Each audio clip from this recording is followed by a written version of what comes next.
Assalamualaikum warahmatullahi wabarakatuh. Saya sedang bersama dengan senior saya, kakak kelas saya di Mesir, Al-Mukarram, Ustadz Dr. Damanhur Abbas. Nikmati kajian-kajian tausiah beliau yang bergizi, berkualitas di channel Ustadz Damanhur Abbas. Jangan lupa tonton, subscribe, like, share, and comment. Assalamualaikum warahmatullahi wabarakatuh.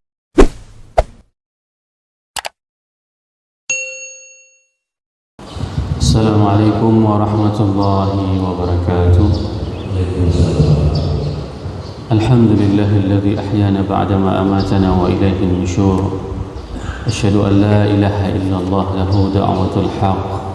Harisun 'alaiha wa awjaba tubsyiri biha wal takum minkum ummatun yad'una ila al-khair wa ya'muruna bil ma'ruf wa yanhauna 'anil munkar wa ulaika humul muflihun. Wa asyhadu anna Muhammadan 'abduhu wa rasuluhu بلغ الرسالة وأدى الأمانة ونصح الأمة وكشف الغمة حتى آتانا اليقين ليلها كنهارها لا يزيغ عنها إلا هالك. اللهم صل على سيدنا محمد النبي الأمي الحبيب المحبوب العلي القدر العظيم الجهل وعلى أزواجه وذرياته وآل بيته وأصحابه أجمعين. Rabbi shrah li sadri wa yassir li amri wahlul 'uqdatam min lisani yafqahu qawli, amma ba'd. Para asatiz yang saya muliakan, ayah bunda yang saya cintai, dan bapak ibu jemaah salat subuh yang dirahmati Allah, marilah pertama-tama dan paling utama kita memanjatkan puji dan syukur kita kepada Allah yang telah memberikan nikmat kehidupan kepada kita setelah Allah matikan kita tadi malam.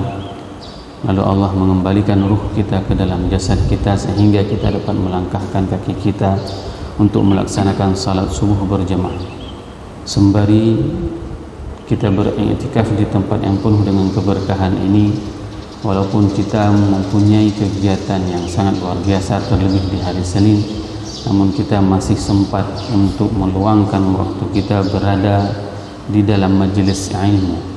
Dikarenakan Rasulullah SAW mengingatkan kepada kita semuanya bahwasanya majelis ilmu itu merupakan raudhatun min riyadil jannah. Dan pada saat seseorang berada di dalam majelis ilmu, maka Allah menyebut-nyebut nama kita, maka Allah memanggil-manggil nama kita. Maka pada saat ini adalah momen di mana kita berada di dalam taman surga, walaupun kita tidak sedang berada di dalam surga. Inilah suasana yang memang kita nantikan, adalah suasana di mana ada sebuah majelis ilmu pengetahuan. Salawat dan salam mari sama-sama kita panjatkan kepada junjungan kita Nabi besar Muhammad SAW. Kita tidak tahu bagaimana membayangkan nasib kita kalau seandainya baginda Rasulullah SAW tidak pernah diutus ke atas muka bumi ini. Mungkin kita tidak tahu apa yang harus kita lakukan pada saat kita terbangun dari tidur. Mungkin kita tidak tahu apa yang harus kita lakukan pada saat kita mendengarkan suara azan. Bahkan orang berkumandang azan pun mungkin tidak ada dikarenakan tidak diutusnya baginda Rasulullah. Namun ini merupakan sebuah rahmat kepada kita pada saat kita dilahirkan dalam keadaan Islam tanpa harus mencari Islam itu, dan Allah memberikan kepada kita sebuah rahmat yang lain, yaitu dikirimnya baginda Rasulullah SAW sebagai petunjuk hidup kita. Sehingga kalau seandainya kita mau mengikuti setiap aspek kehidupan, maka kita akan sukses dalam menjalani kehidupan ini. Bayangkan, semua tatanan kehidupan ini telah diletakkan manhajnya, konsepnya oleh baginda Rasulullah SAW melalui para sahabat, tabi'in, dan para ulama yang meneruskan semua apa yang diajarkan oleh baginda Rasulullah SAW. Oleh sebab itu, maka perbanyakkanlah berselawat kepada baginda Rasulullah agar apa? Agar ada kecintaan di dalam jiwa kita untuk mengikuti apa yang diperintahkan oleh baginda Rasulullah SAW, sehingga ada rasa tertarik pada diri kita. Bagaimana sebenarnya cara Rasul makan? Bagaimana sebenarnya cara Rasul masuk rumah? Bagaimana cara Rasul salat? Bagaimana cara Rasul melakukan aktivitas sehari-hari? Ini yang perlu kita tanam dan perlu kita hadirkan. Oh, begini Rasul melakukannya. Oh, begini Rasul melaksanakannya. Semoga jamaah yang berhadir pada subuh yang berbahagia ini merupakan di antara umat Nabi Muhammad sallallahu alaihi wasallam yang diberikan syafaat nanti kelak di hari akhirat dan akan disuguhkan air dari telaga Kautsar dari tangan mulia tersebut. Allahumma amin. Bapak Ibu jamaah yang dirahmati Allah, ada faidah pada saat kita membacakan tentang ayat-ayat yang menyebutkan tentang neraka. Pertama sekali, ada hadir di dalam jiwa kita bahwasanya azab itu memang sangat pedih, dan ini merupakan sebagai mitigasi. Bahasa dalam akademisi itu dikatakan dengan penanganan awal sebelum terjadinya apapun. Pada saat kita belum akan menerima azab, maka kita harus membekali. Maka kita dibekali oleh Allah agar apa? Agar manusia itu tidak diazab dengan api neraka. Diberikan warning, diberikan peringatan awal, peringatan dini tentang bagaimana dahsyatnya azab neraka, sehingga mereka tidak akan pernah melakukan kemaksiatan kepada Allah. Ini fungsinya. Kenapa kita harus membacakan ini? Hampir 1 bulan lebih kita membacakan ayat-ayat tentang azab, dikarenakan supaya kita hadir pengetahuan tentang azab tersebut, sehingga membuat kita tidak akan pernah berani bermaksiat kepada Allah. Ini fungsi yang pertama. Dan fungsi yang kedua, pada saat kita membacakan ayat-ayat azab tersebut, mungkin ada di antara jamaah yang telah pernah melakukan kemaksiatan kepada Allah terlebih dahulu dulunya. Namun Allah tidak mencabut nyawamu hari ini. Masih Allah berikan kesempatan untuk hidup kepada mereka yang pernah melakukan kemaksiatan kepada Allah dulunya. Sehingga apa? Berkumpul kita di subuh yang berbahagia ini mendengarkan ayat-ayat Allah tentang bagaimana pedihnya azab. Ini adalah sebuah rahmat kepada mereka. Agar apa? Pada saat mereka mendengarkan seperti ini, maka mereka akan selalu dan senantiasa beristighfar kepada Allah agar diampuni dengan segala dosa yang pernah dilakukan. Karena kita tidak akan pernah sanggup untuk menerima azab tersebut. Maka penyesalan yang kita hadirkan pada saat kita mendengarkan ayat-ayat azab tersebut, ini merupakan bukti di antara bahwasanya kita ini bertobat terhadap kemaksiatan yang pernah kita lakukan kepada Allah. Kemaksiatan itu sering saya menjelaskan bukan hanya kemaksiatan jawarih, bukan hanya kemaksiatan anggota tubuh, akan tetapi kemaksiatan yang paling berbahaya itu adalah kemaksiatan hati.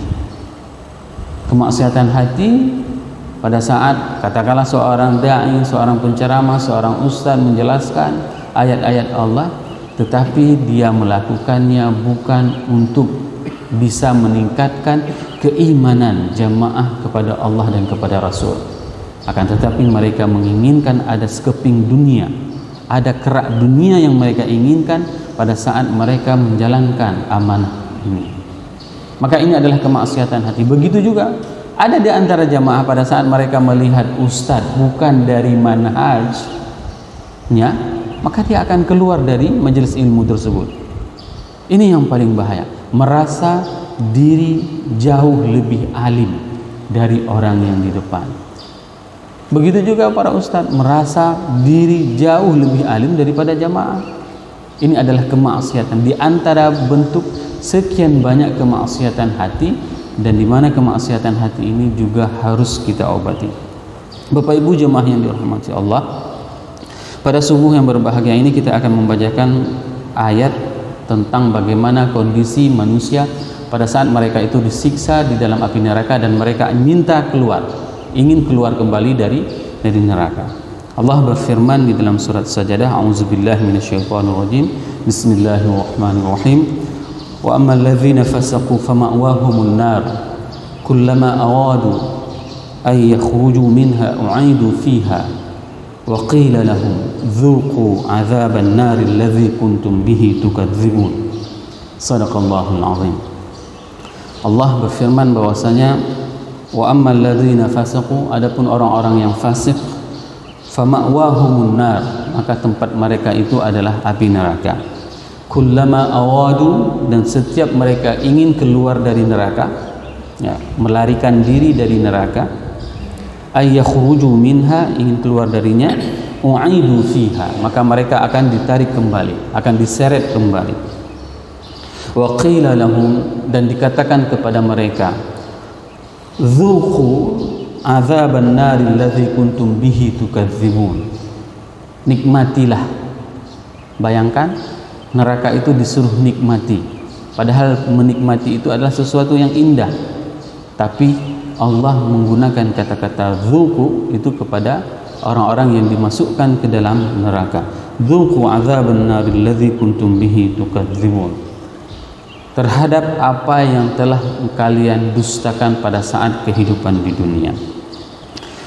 Saya membuka tafsir Mafatihul Ghaib juz 25 halaman 159. Imam Fakhruddin Ar-Razi menjelaskan bahwasanya wa ammal ladzina fasaqu fama'wahumun nar. Kenapa Allah di sini mengungkapkan dengan menggunakan kata-kata fasik? Kenapa tidak diungkapkan dengan kata-kata wa ammal ladzina kafaru? Kenapa bukan orang-orang kafir? Akan tetapi sebenarnya yang dimaksudkan di sini adalah orang-orang kafir. Karena kan beliau mengatakan bahwasanya isyaratun ila halil kafir, isyaratun ila halatil kufr. Yang dimaksud dengan fasik di sini adalah keadaan dan kondisi orang-orang kafir. Li'anna al-murada minal fusuq minal fasaqu kafaru.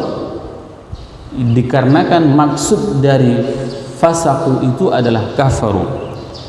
Walau ja'ala al-iqaba fi muqabalatil kufri wal amali la dhanna anna al-murad anna al-mujarrad al-kufri la iqaba alaihi.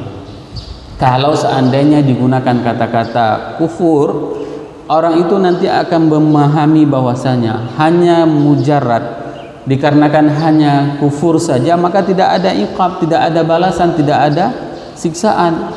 Maka digunakanlah kata-kata fasik, dikarenakan apa? Fasik itu adalah sesuatu yang mengingkari terhadap apa yang telah disampaikan dalam bentuk aktualisasi. Ini yang dimaksud dengan fasik. Pada saat seseorang mendapatkan sebuah kebenaran tentang bahwasanya salat itu adalah kewajiban, maka orang tersebut tidak mau melakukan salat, maka mereka itu adalah orang yang fasik terhadap salat. Sudah tahu kebenaran, akan tetapi kebenaran tersebut tidak mau diaktualisasikan, tidak mau dikerjakan. Ini yang dimaksud dengan fasik. Mereka mengetahui bahwasanya menutup aurat itu adalah kewajiban, maka pada saat mereka mengetahui dan mereka mengabaikannya, maka kata-kata kufur sebagaimana yang sudah pernah kita jelaskan, kamathalil kuffari a'jaba nabatuhu. Makna kafir itu adalah orang yang menutupi, sebagaimana para petani yang menutupi biji-bijian. Ini Allah telah menyampaikan kepada kita melalui Rasulnya tentang kebenaran-kebenaran agama ini. Lalu orang yang menutupi kebenaran tersebut, tidak mau melaksanakan kebenaran tersebut, itulah yang dimaksud dengan orang-orang kafir. Dan pada saat mereka mengaktualisasikan, membenarkan apa yang disampaikan oleh Allah dengan tidak mau melaksanakannya, maka orang tersebut adalah orang-orang yang fasik. Ini merupakan sebuah gambaran bagaimana sebenarnya di dalam tatanan kehidupan kita sehari-hari cukup banyak kebenaran yang sudah kita ketahui, cukup banyak kebenaran yang diketahui oleh manusia, akan tetapi kebenaran tersebut tidak mau diaktualisasikan. Dalam beberapa hari ke depan ada sebuah kewajiban yang diwajibkan oleh Allah kepada orang yang mampu, yaitu kewajiban haji. Banyak orang yang mempunyai kelebihan harta, Allah memberikan amanah harta kepada dirinya, tapi tidak tergerak hatinya untuk melaksanakan ibadah haji. Kalau seandainya dia meyakini bahwasanya, kalau seandainya dia sudah mengetahui bahwasanya ada kewajiban haji namun dia tidak mau melaksanakan ibadah haji tersebut, maka dia termasuk di antara orang-orang yang fasik, yang menolak terhadap kebenaran yang diberikan oleh Allah. Alasannya, walaupun kita daftar sekarang belum tentu kita bisa pergi haji. Bukan seperti itu. Kewajiban kita itu adalah mendaftarkan diri kita. Inilah bentuk di mana posisi kita sebenarnya hari ini. Kesebelahan kita, keberpihakan kita ini apakah kepada agama Allah atau kepada dunia yang kita inginkan? Berapa banyak ada orang yang mendaftarkan haji dengan sebuah asumsi bahwasanya dia itu akan bisa melaksanakan dan akan mendapatkan panggilan tersebut. Maka dia menunggu. Ada saja kemudahan-kemudahan yang dia rasakan sehingga apa? Tidak terasa haji bisa dia laksanakan. Tapi berapa banyak di antara orang yang mempunyai kelebihan, diberikan amanah oleh Allah, tapi sampai dengan hari ini mereka belum tergerak hatinya, sehingga ada mereka mengatakan bahwasanya belum dipanggil. Bagaimana kita bisa menyahut panggilan kalau seandainya kita tidak pernah menyahuti? Bukan kita tidak dipanggil, kita itu sudah dipanggil oleh Nabi Ibrahim untuk melaksanakan ibadah haji. Hanya saja bagaimana kita mau menyahuti panggilan tersebut? Ada orang di kampung-kampung dia itu mengumpulkan dari dari padinya, dikumpulkan sedikit demi sedikit, sedikit demi sedikit, sehingga dia bisa melaksanakan ibadah haji. Begitulah upaya seseorang apabila dia mau melaksanakan sesuatu yang diperintahkan oleh Allah. Tidak ada yang tidak mungkin. Dikarenakan apa?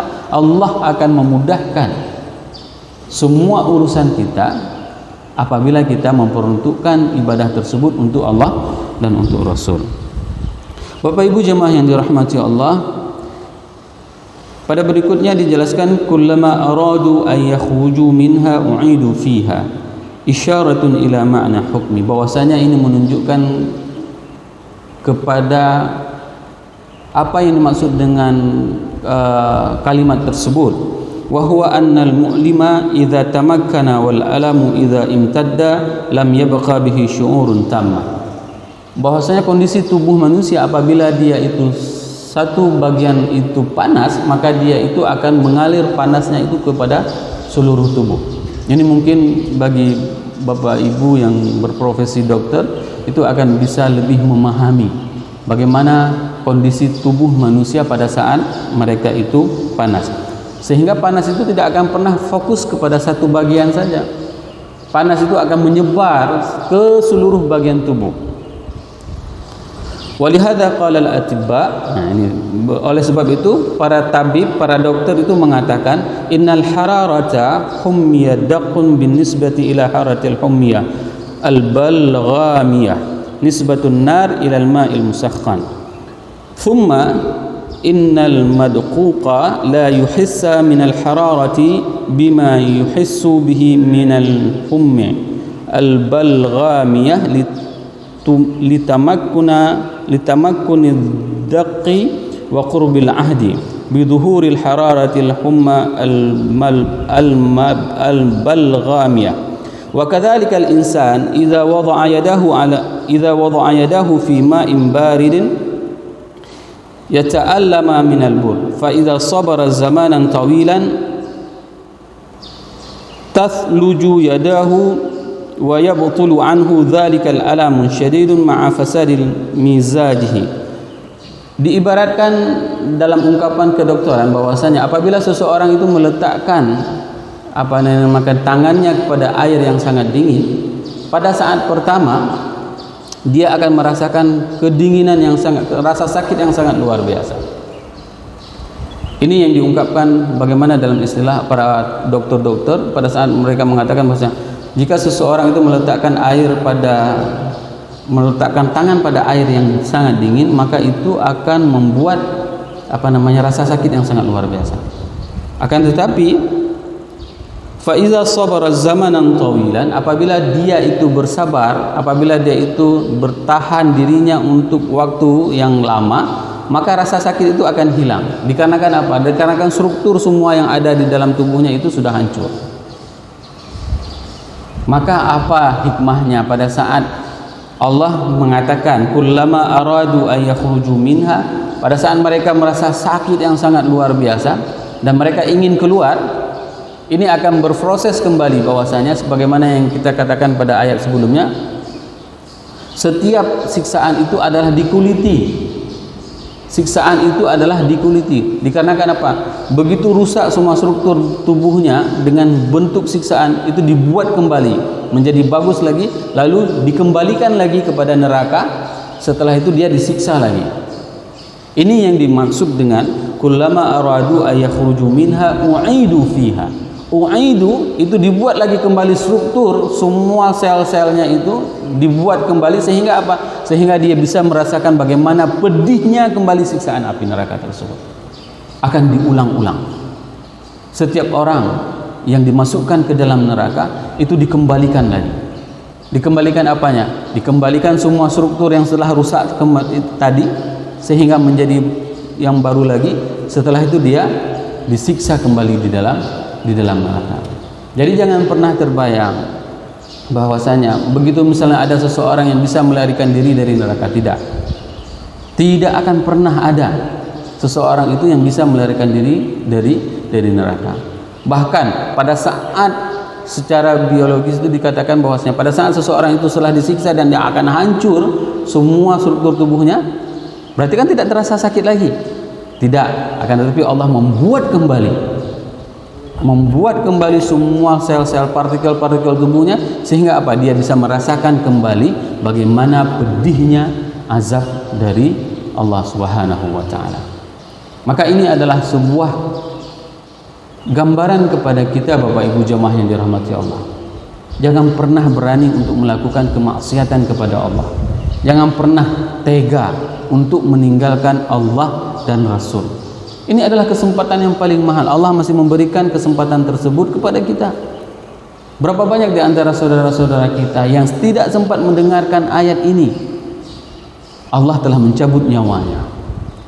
Mereka tidak pernah sempat bertobat. Bagaimana nasib mereka? Kalaulah seandainya itu adalah orang tua kita, kalaulah seandainya itu adalah orang yang kita cintai, pernahkah kita mengantarkan doa kepada mereka yang telah terkubur sekian puluh tahun di dalam tanah? Ini adalah tugas kita. Ingat bagaimana pedihnya, bagaimana susahnya orang tua kita yang telah membesarkan, mendidik kita sehingga kita menjadi seperti hari ini. Dan mereka sudah menanti doa dari anaknya sekian puluh tahun di dalam kuburan. Maka ini adalah kesempatan pada saat kita sudah mengetahui bagaimana pedihnya azab ini, setiap struktur itu yang hilang, yang hancur, maka akan dikembalikan kembali dengan bentuk siksaan agar mereka bisa merasakan siksaan. Dzuqul azaban naril ladzi kuntum bihi tukadzibun wa ma'nahu annahum fid dunya kanu yukadzibuna bi'adzabin nar. Bahwasanya di dunia mereka dulu itu mengingkari adanya azab api neraka. Berapa banyak orang hari ini pada saat mereka hidup di atas muka bumi ini mengatakan enggak ada sebenarnya azab itu. Hidup ini selesai. Begitulah pemahaman mereka. Sehingga apa? Mereka berani mengambil hak orang lain. Kalau seandainya kita mempunyai rasa dan pengetahuan seperti ini, maka tidak akan pernah berani mengambil hak orang lain. Maka kita tidak akan pernah berani untuk melakukan kemaksiatan kepada Allah, melakukan perzinaan, mengambil hak orang lain, meninggalkan Allah dan Rasul. Tidak akan pernah.